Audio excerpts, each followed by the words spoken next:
Mia mia. মিয়া মিয়া La আইয়া। la la la la la la la la la la. Hello everyone, আসসালামু আলাইকুম। সবাই কেমন আছেন? আশা করি আল্লাহর রহমতে ভালো আছেন।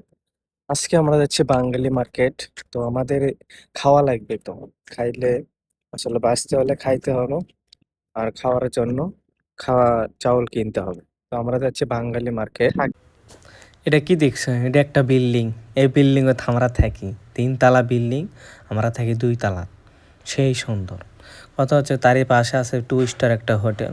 ওটার দেখে লাভ নাই বা আমরা কামাই করি 2 টাকা, যদি 5 টাকা খরচ করি বিদেশ বেরিয়ে আসে তাহলে পরিবার চলবে কেমনি? এটা হচ্ছে বিল্ডিংয়ের সামনে আমাদের হোটেলের সামনে এরকম একটা স্পেস বড় গাড়ি রাখার জন্য আর কি। দেখতেই পাচ্ছেন কতগুলো দামি দামি গাড়ি রাখা হয়েছে এখানে। ওগুলো দেখে লাভ নাই, ওগুলো দেখলে খালি স্বপ্ন দেখায় আর কিছু নয়। কারণ আমাকে ওগুলো কপালে দিয়েছে যখন যাবো তখন, এখন খালি ম্যানচেরটা দেখে দেখেই থাকি।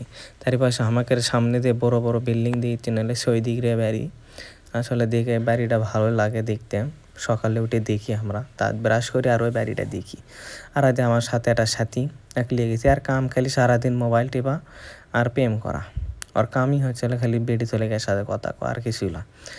তুই তো না করলে কথা বাদ দে, ওই যা পারে তাই করুক, আর কাম খালি হইলেই তো এখন হইলে কয় লাভ আছে। ওর মনে হয় যাচ্ছে এরা আপনি করে বিল্ডিংয়ের সামনে দেখায় 2 স্টার হোটেল বা ভিআইপি। বলে ভিআইপি দেখে লাভ নাই, মনে এখন আমাদের কাম যেটা আমরা সামনের দিকে যাই, গাড়িতে এখন উঠবো, গাড়ির দিন সামনের দিকে যাইতেছি। তো কথা হচ্ছে এর ফাঁকে আমার আইডিটা একটু না সাবস্ক্রাইব করে না, লাইক কমেন্ট ফলো দিয়ে না পাশে থাকে। Keda. আইয়া Badik. আদা বাংলাদেশে যা কালাম। Mia mia. মিয়া মিয়া La আইয়া। la la la la la la la la la la.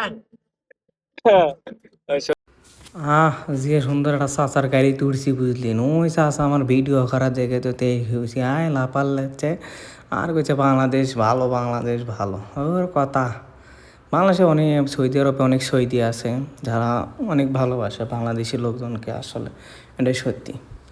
তারপর কি বাঙালি মার্কেট আইসি, এখন দেন পুরো ফাঁকা, কি আর কমো। বিকেলবেলা এরকম আসলে সৌদি আরবে এটা সমস্যা, বিকেলবেলা কোনো লোকজন থাকে না। আর আসলে রাত হোক দিন মনে করে, আর দিন হোক এরা রাত মনে করে। সারা রাত ঘুম পারিবে, রাতের বেলা এসে সারা রাত ঘুরে বেড়ে তারপরে ফজরের আগে আগে যায় ঘুম পারবে। এটা হচ্ছিল যে সৌদির বাদশা, এইদিকে এগুলো কয় শেখ পরিবার। কি আর কম, এটা হচ্ছিল আমাদের বাঙালি মার্কেট। অবশেষে আমাকে মার্কেট করা শেষ। মার্কেট কি আর চাউল কিনা, আর একজন হাতত তুলে দিছে লিয়ে দেখ। কি আর কম দুঃখের কথা। সব থেকে আপনাদের একটা হাস্যকর কথা বলি, সেটা হচ্ছে যে বাংলাদেশের লোক যে রাষ্ট্রেই যায় তারা একটা ব্র্যান্ড হয়, এটাই তার প্রমাণ।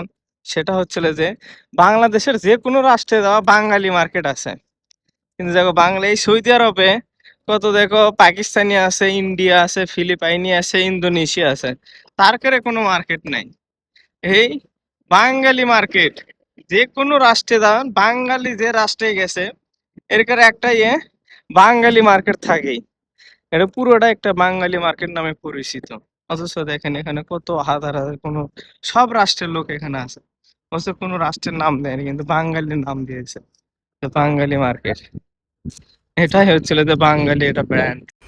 তারপর আর কি গাড়িতে উঠলাম, গাড়িতে উঠে এখন যা লিখবি অনেক দূর, এমনকি গাড়িতে না চললে হয়। তারপর একটা গাড়িতে উঠলাম, উঠে এখন যাচ্ছি দেখি। তারপর গাড়ির চলে আমরা চলে আসতেছি আমাদের রুমে। তারপর আসলাম গাড়ির চলে ছাড়তেছে। আপনাদেরকে সৌদি আরবের আর একটা যে ভালো জিনিস দেখায়, সেটা হচ্ছে যে দেখেন গাড়িতে এখন এখানে দাঁড়ায় আছে, সামনে লাল বাতি জ্বলতেছে। আসলে এটার কারণ কি, আসলে যারা সৌদি আরবে থাকেন কিংবা বাইরের রাষ্ট্রে থাকেন তারা বুঝতে পারবেন। আসলে বাংলাদেশে এত সিকিউরিটি থাকার পরও যাই দেখেন যে এত মানুষ মানে রাস্তাঘাট ভুল রাস্তাতে চলে যায় আর এ করে। আর এখানে দেখেন কোনো ট্রাফিক পুলিশ নেই, কিচ্ছু নেই, তাও দেখেন গাড়ি এখানে দাঁড়ায় আছে।